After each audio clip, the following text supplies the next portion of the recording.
Hello friends, સ્વાગત છે તમારું તહેઝીબ એજ્યુકેશનમાં। આજે આપણે વાર્ષિક પરીક્ષા વિકાસ પરીક્ષાલક્ષી અસાઇનમેન્ટ જે અત્યારે 2026ની નવી આવૃત્તિ આવેલી છે આદર્શ પ્રશ્નપત્ર સહિત ધોરણ 9માં એમાં આજે આપણે સામાજિક વિજ્ઞાનનું સોલ્યુશન જોવાના છે। તો વિદ્યાર્થી મિત્રો, જો તમે આપણી ચેનલ પર નવા હોય, હજુ સુધી તમે આપણી ચેનલને સબસ્ક્રાઈબ ના કરી હોય તો ઘણાય ઉપયોગી વિડીયો મેળવવા માટે ચેનલને જરૂરથી સબસ્ક્રાઈબ કરી લેજો। અને વિજ્ઞાનના સોલ્યુશનમાં ઘણા વિદ્યાર્થી મિત્રોએ પૂછેલું છે કે સમાજનું, અંગ્રેજીનું, હિન્દીનું વગેરેનું સોલ્યુશન ક્યારે આવશે। તો વિદ્યાર્થી મિત્રો, 10 દિવસની અંદર બધા જ વિષયનું સોલ્યુશન સંપૂર્ણ રીતે તમને મળી રહે એવી અમે કોશિશમાં છે। તો આવા ઉપયોગી વિડીયો મેળવવા માટે તમે સબસ્ક્રાઈબ કરી રાખજો, જેથી તમને અપડેટ મળતું રહે। હવે આજે આપણે સામાજિક વિજ્ઞાનનું સોલ્યુશન જોવાના છે। તો એમાં પહેલાં પ્રશ્નના પરિરૂપની આપણે થોડીક વાત કરી લઈએ। તો સૌથી પહેલાં 24 માર્ક્સનું આપણને વિભાગ એમાં હેતુલક્ષી પ્રકારનું પૂછાનાર છે। બહુ સરળ છે, ઇઝીલી માર્ક્સ કવર કરી શકાશે। વિભાગ બી છે, એમાં આપણને જે પ્રશ્નો પૂછાશે એ 2 ગુણના, એટલે ઓછામાં ઓછા 4 મુદ્દા આપણે લખવા પડે એક પ્રશ્નના જવાબમાં, એવા આપણને 18 માર્ક્સના પૂછાશે। અને વિભાગ સી છે, એના કરતાં થોડાક સવિસ્તૃત આપણે લખવાના, કારણ કે એક પ્રશ્નના 3 ગુણ હશે, એવા 18 માર્ક્સના। અને વિભાગ ડી પૂછાશે તો એ સવિસ્તૃત આપણે માહિતી આપવાની રહેશે, તો એ 4 ગુણનો એક પ્રશ્ન એ રીતે પૂછાશે।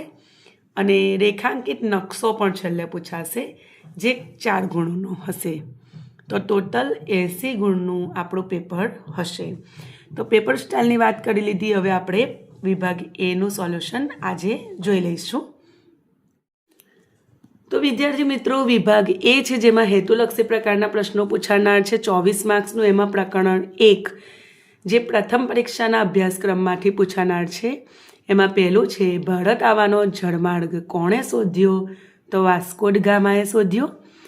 બીજું, નીચેનામાંથી કયું વિધાન ખોટું છે?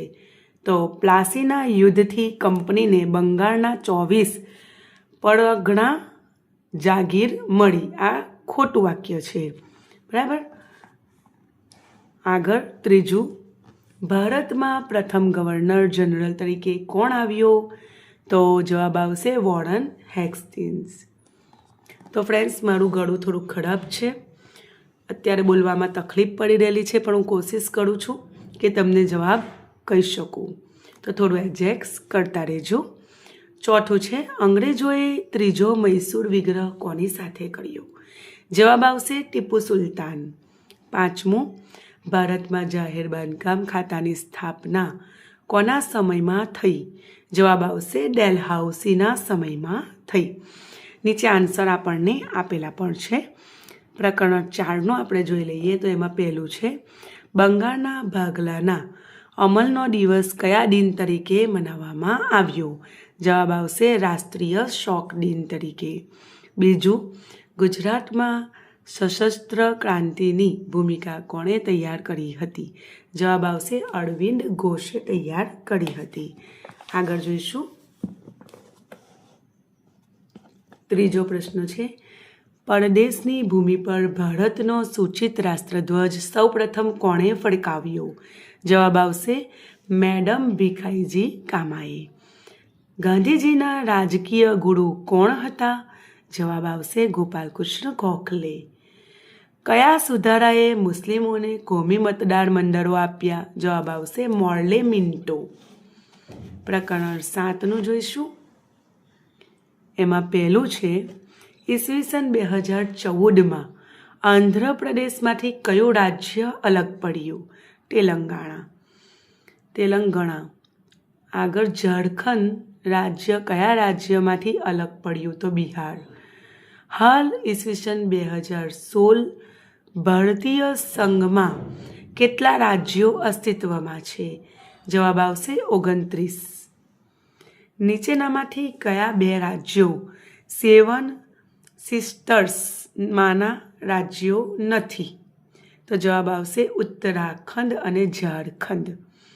નીચેનામાંથી કયું રાજ્ય ભારતીય સંઘમાં 29 રાજ્યોમાંનું એક નથી? જવાબ આવશે ગોવા। આખો પ્રશ્ન વાંચવાનો, છેલ્લે છે પૂછ્યું છે કે નથી છે એ ખાસ જોવાનું. પ્રકરણ 12 એમાં પહેલું, ચૂંટણીઓ લોકશાહીની શું ગણાય છે? તો પાડાશીશી. નીચેનામાંથી કોની ચૂંટણીની કાર્યવાહી ચૂંટણી પંચ દ્વારા થાય છે? જવાબ આવશે રાષ્ટ્રપ્રમુખ. લોકશાહીને જીવંત કોણ રાખે છે? તો ચૂંટણી. આગળ જોઈશું, નીચેનામાંથી કયું માધ્યમ લોકમતના ઘડતરમાં ફાળો આપતું વીજાણું માધ્યમ છે? જવાબ આવશે રેડિયો. નીચેનામાંથી કયો પક્ષ રાષ્ટ્રીય પક્ષ છે? જવાબ આવશે કોમ્યુનિસ્ટ પાર્ટી ઓફ ઇન્ડિયા. પ્રકરણ 12માંથી જોઈશું. એમાં પહેલું છે, બે તરફનો વાહન વ્યવહાર ધરાવતા જાહેર માર્ગ પર માર્ગની કઈ તરફ વાહન ચલાવવું જોઈએ? તો માર્ગની ડાબી તરફ. બીજું, કોઈ માર્ગ પર એક કરતાં વધુ લેન હોય ત્યારે ભારે વાહન કઈ બાજુમાં ચલાવવું જોઈએ? તો માર્ગની ડાબી બાજુએ ચલાવવું જોઈએ. આગળ, કેવા વાહનોને આગળ જતા અગ્રતા આપવી? તો આપાતકાલીન વાહનને. ડાબી તરફ જવા માંગતા વાહન ચાલકે કઈ લેનમાં આવી જવું જોઈએ? જવાબ આવશે પોતાની ડાબી તરફની લેનમાં. પાંચમું, જો માર્ગ વન વે જાહેર કરેલો હોય તો તમે જે દિશામાં વાહન વ્યવહાર પ્રતિબંધિત હોય તે દિશામાં ન જવું જોઈએ. બરાબર. હવે આગળ જોઈ લઈશું આપણે. ઓકે, એમાં પ્રકરણ 4માંથી છે અને હવે ખાલી જગ્યા આપેલી છે. 6 થી 10 પ્રશ્નમાં ખાલી જગ્યા પૂછાનાર છે વિદ્યાર્થી મિત્રો. તો પહેલું છે, ભારતમાં ક્રાંતિકારી પ્રવૃત્તિની શરૂઆત ખાલી જગ્યાએ કરી? તો વાસુદેવ બળવંત ફડકેએ કરી. બીજું, ગાંધીજીએ ખાલી જગ્યાનો કાળો કાયદો કહ્યો હતો? તો રોલેટ એક્ટને કાળો કાયદો કહ્યો હતો. જૂન 1925માં ખાલી જગ્યાનું અવસાન થતાં સ્વરાજ્ય પક્ષ નબળો પડ્યો? જવાબ આવશે ચિત્તરંજન દાસ મુનશી. ચોથું, કેટલાક લેખકો વાઇસરોય ખાલી જગ્યાને મુસ્લિમ કોમવાદના પિતા કહે છે? જવાબ આવશે લોર્ડ મિન્ટો.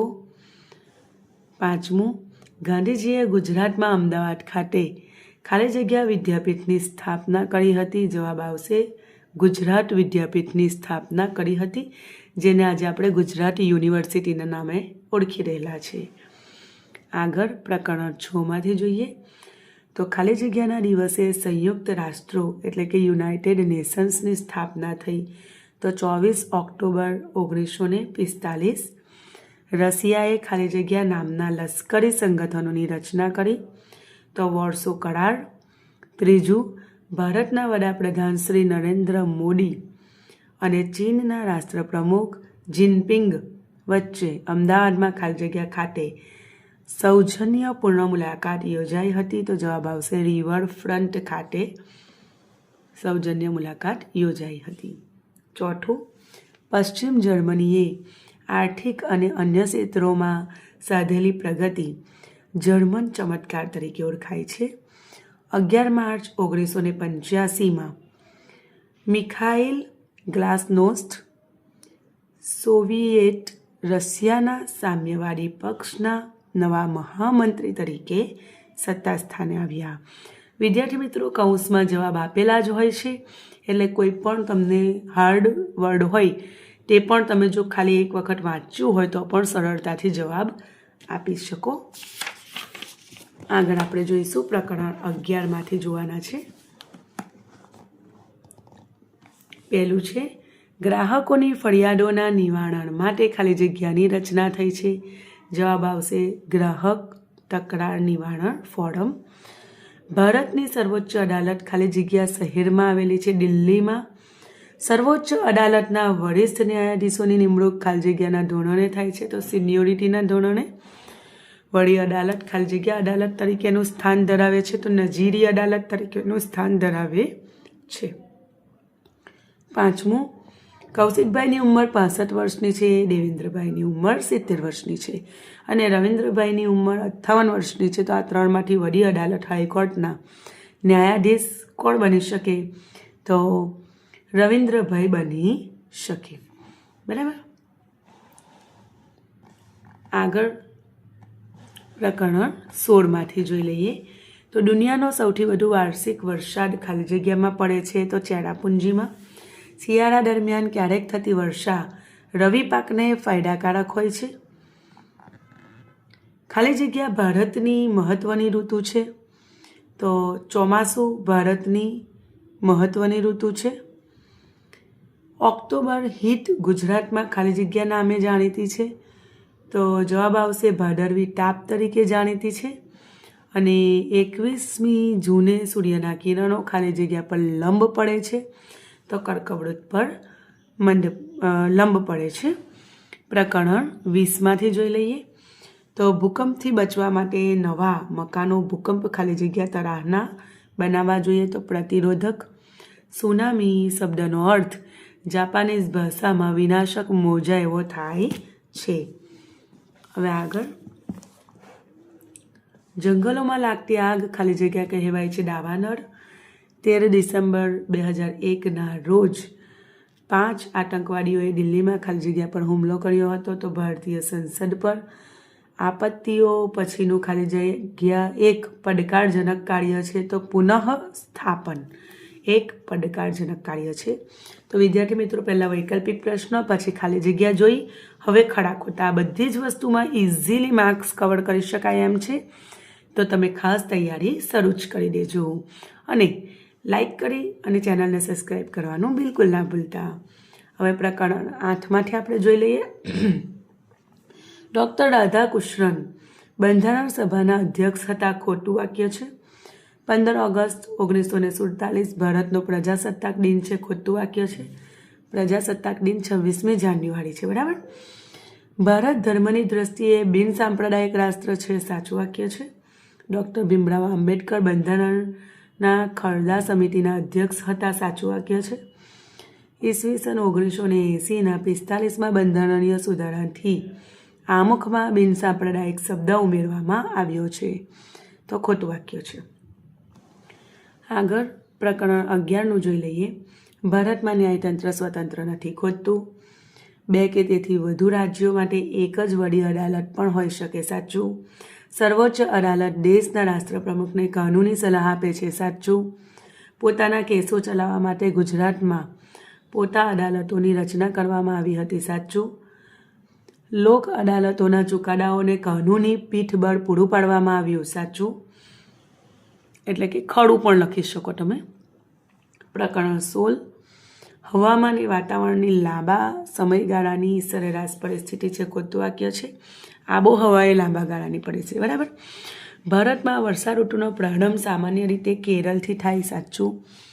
સામાન્ય પરિસ્થિતિમાં પૃથ્વીની સપાટીથી 165 મીટર ઊંચે જતાં 1°C તાપમાન ઘટે છે તો સાચું વાક્ય છે.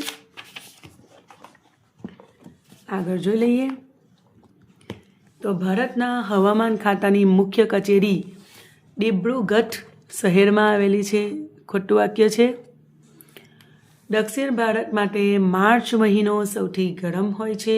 સાચું વાક્ય છે. પ્રકરણ 18 એમાં પહેલું છે સુરખાબ પક્ષી કચ્છના મોટા રણના જલપ્લાવિત ક્ષેત્રોમાં જોવા મળે છે. સાચું વાક્ય છે. બીજું ભારતમાં એશિયાઈ હાથી દક્ષિણના ઊંચાઈવાળા ક્ષેત્રોમાં જોવા મળે છે. ખોટું.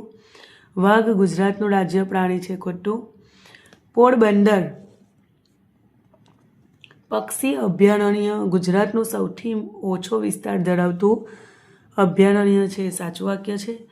અને દચી ગામ રાષ્ટ્રીય ઉદ્યાન હિમાલય પ્રદેશમાં આવેલો છે. ખોટું વાક્ય છે. અને પ્રકરણ 19માંથી તો ગુજરાતના લોકોનો મુખ્ય ખોરાક ઘઉં અને દાલબાટી. ખોટું. દાલબાટી રાજસ્થાનમાં આવે. બરાબર. મધ્યપ્રદેશની મુખ્ય ભાષા હિન્દી. સાચું. દિલ્હી ભારતની રાજધાની. સાચું. ભાંગડા ઉત્તર પ્રદેશનું જાણીતું નૃત્ય. ખોટું. ધર્મની દ્રષ્ટિએ ભારત સાંપ્રદાયિક દેશ છે. ખોટું વાક્ય છે. એ બિન સાંપ્રદાયિક છે. બરાબર. સાંપ્રદાયિક નથી. ત્યારબાદ જોડકા પૂછાનાર છે. તો આપણે એ જોઈ લઈશું. તો પ્રકરણ 1માંથી જ પહેલાં જોઈ લઈએ. તો કાલિકટનો રાજા, એનો જવાબ ડી આવશે, ઝામોરિન. બીજું, ઈસ્ટ ઇન્ડિયા કંપનીનો પ્રથમ ગવર્નર જનરલ, તો વોરન હેસ્ટિન્સ. સહાયકારી યોજના બનાવનાર, તો એનો જવાબ આવશે વેલેસ્લી. ખાલસા નીતિનો અમલ કરનાર, જવાબ આવશે ડેલહાઉસી. અને ભારતમાં અંગ્રેજી ભાષા દ્વારા શિક્ષણ આપવાનો પ્રયાસ કરનાર, તો મેકોલે. હવે આગળ જોઈશું. એ પ્રકરણ 1માંથી જ છે. એમાં પહેલું, ભારત આવવાના નવા જળમાર્ગનો શોધક, આપણા સૌને ખબર છે Vasco da gamma. East India કંપનીના વહાણનો કપ્તાન, તો વિલિયમ હોકિન્સ. બંગાળનો નવાબ, સિરાજુદ્દૌલા. મૈસૂરનો વાઘ, ટીપુ સુલતાન.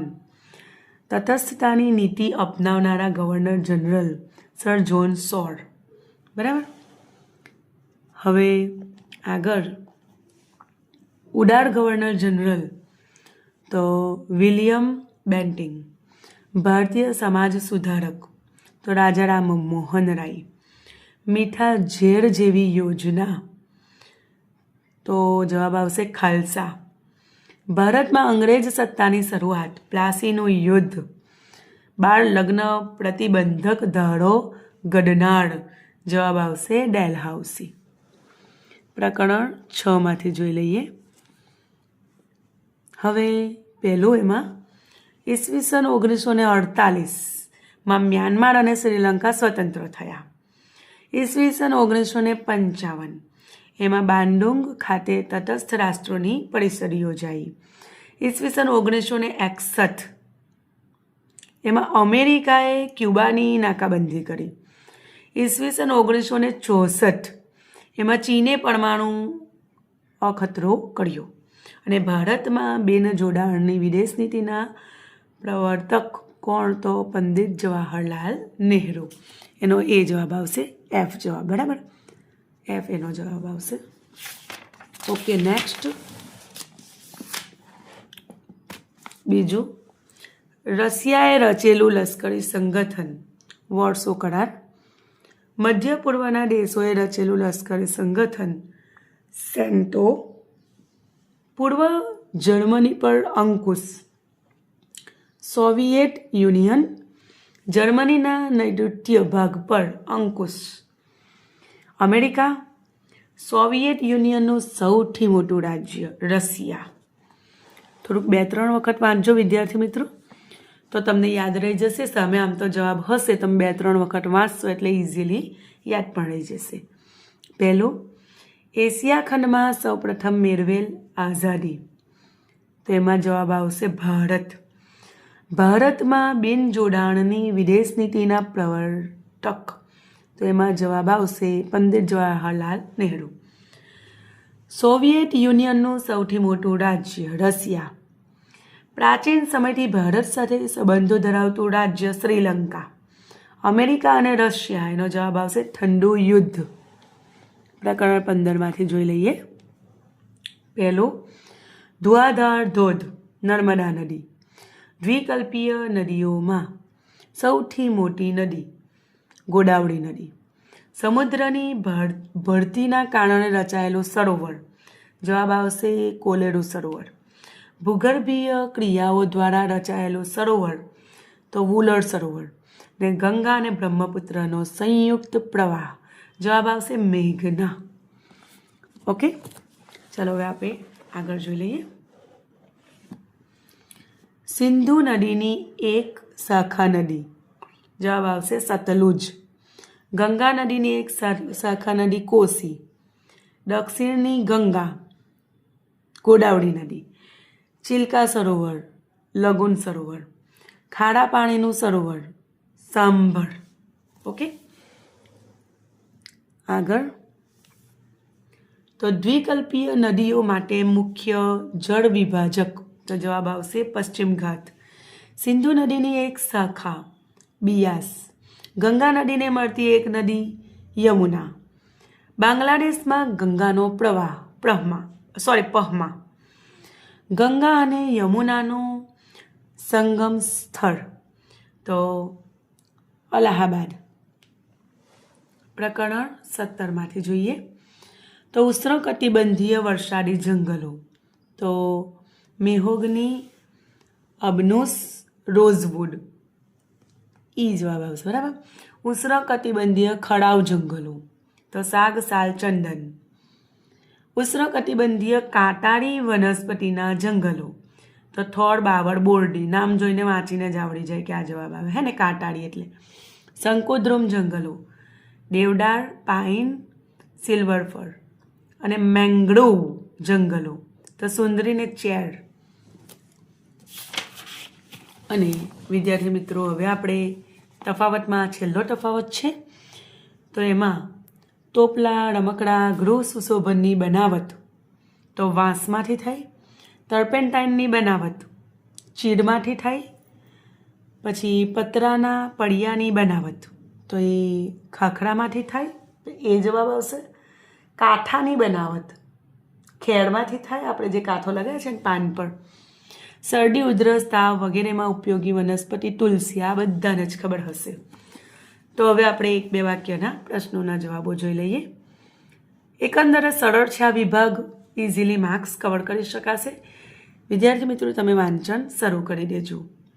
પ્રકરણ 9, તો એમાં પહેલો પ્રશ્ન છે, સંયુક્ત રાષ્ટ્રો યુએનની મહાસભાએ 10 ડિસેમ્બર 1948ના રોજ શું જાહેર કર્યું? તો જવાબ આવશે માનવ અધિકારો જાહેર કર્યા. કયું આચરણ ભારતનું સામાજિક કલંક ગણાય છે? તો અસ્પૃશ્યતાનું. નીચે આન્સર પણ છે, તમે જોઈ શકો છો. કોની પરવાનગી વિના કોઈ પણ વ્યક્તિને કસ્ટડીમાં રાખી શકાય નહીં? તો મેજિસ્ટ્રેટની. અને રાજ્યની સત્તાને કોણ મર્યાદિત કરે છે? તો મૂળભૂત હક્કો. અને રાજકીય લોકશાહી કોણ સ્થાપે છે? તો મૂળભૂત હક્કો. બંનેનો એ જ જવાબ આવશે. ઓકે, પ્રકરણ 16માંથી જોઈએ આપણે.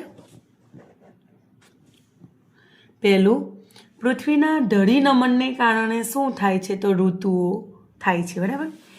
કર્કવૃત પર સૂર્યના કિરણો સીધા પડે ત્યારે ભારતમાં કઈ ઋતુ અનુભવાય છે? તો ઉષ્ણ ઋતુ. 2 માસમાં મલબાર કિનારે પડતો થોડો વરસાદ કયા નામે ઓળખાય છે? તો આમ્ળ વર્ષા. વરસાદ પડે જ નહીં એવા દિવસો હોય અને ફરીથી વરસાદના દિવસો આવે તો આ ઘટનાને શું કહે છે? તો વરસાદનો ક્રમ ભંગ કહે છે. Monsoon break. અત્યારે ઘણા લોકો સફેદ, સુતરાઉ, પાતળા કપડાં પહેરેલા જોવા મળે છે, તો તેઓ કઈ ઋતુ અનુભવતા હશે? તો ઉનાળાની ઋતુ અનુભવતા હશે. ભારતને કુલ કેટલા પ્રાણી ભૌગોલિક પ્રદેશમાં વહેંચવામાં આવ્યો છે? તો 9. બરાબર. આ પ્રકરણ 18નો પ્રશ્ન છે. ઓકે, હવે આગળ જોઈશું 1 વાક્યના પ્રશ્નોના જવાબો. હિમાલયના ઊંચાઈવાળા ક્ષેત્રોમાં કયું પ્રાણી જોવા મળે છે? તો હિમદીપડા. પછી ઘોડાડ પક્ષી ક્યાં જોવા મળે છે? તો ઘાસભૂમિના વિસ્તારોમાં. ઉડતી ખિસકોલીઓ ક્યાં જોવા મળે છે? તો પશ્ચિમ ઘાટના ગીચ વનોમાં. આજે સમગ્ર ભારતના જંગલોમાંથી કયું પ્રાણી નષ્ટ થયું છે? તો ચિત્તો. હવે આપણે પ્રકરણ 22માંથી જોઈશું. ઓકે, ચાલો. કેવા વાહનો પસાર થઈ રહ્યા હોય ત્યારે વાહન ચાલકે તાત્કાલિક પોતાનું વાહન તેના માર્ગમાંથી હટાવીને તેને આગળ જવા માટે રસ્તો કરી આપવાનો, માર્ગ કરી આપવાનો. તો આપાતકાલીન જવાબ આવશે. સ્ટોપ લાઇન એટલે શું? તો વાહનોને થોભોના સંકેત પહેલાની આડી લાઇનને સ્ટોપ લાઇન કહેવાય. નીચે આન્સર આપેલા છે, તમે જોઈ શકો છો. જમણી તરફ વળતા પહેલાં વાહન ચાલકે સમયસર સૌથી પહેલાં કઈ તરફની લેનમાં આવી જવું જોઈએ? તો જમણી તરફની લેનમાં આવી જવાનું. 4 રસ્તા પર તમારા વાહનની સામે કયા રંગની બત્તી હોય ત્યારે સ્ટોપ લાઇનની પહેલાં વાહન થોભાવવું જોઈએ? તો લાલ રંગની બત્તી. ટ્રાફિક નિયમન સિગ્નલ દ્વારા દિશા સૂચક કયા રંગનું તીર પણ પ્રદર્શિત થઈ રહ્યું હોય તે તીરની દિશામાં આગળ વધી શકાશે? તો લીલા રંગનું. બરાબર. લીલો રંગ હોય તો આગળ વધી શકાય, લાલ રંગ હોય તો થોભી જવાનું. તો જુઓ વિદ્યાર્થી મિત્રો, અહીંયા આપણો પ્રશ્ન 1 પૂરો થઈ ગયેલો છે, એક વાક્યના જવાબ આગળ. હવે નેક્સ્ટ ટાઈમ આપણે આગળના પ્રશ્નનું પણ સોલ્યુશન જોવાના છે. બધા જ વિષયનું આપણે 1 બાય 1 સોલ્યુશન જોવાના છે. વિડીયો ગમ્યું હોય તો લાઈક કરજો, ઉપયોગી લાગ્યું હોય તમને તો એક સારી એવી કમેન્ટ કરજો, અને બેસ્ટ ઓફ લક. મહેનત શરૂ કરી દેજો. તમારા ફ્રેન્ડ્સ સાથે પણ વિડીયોને શેર કરજો. આવજો, ફરી મળીશું.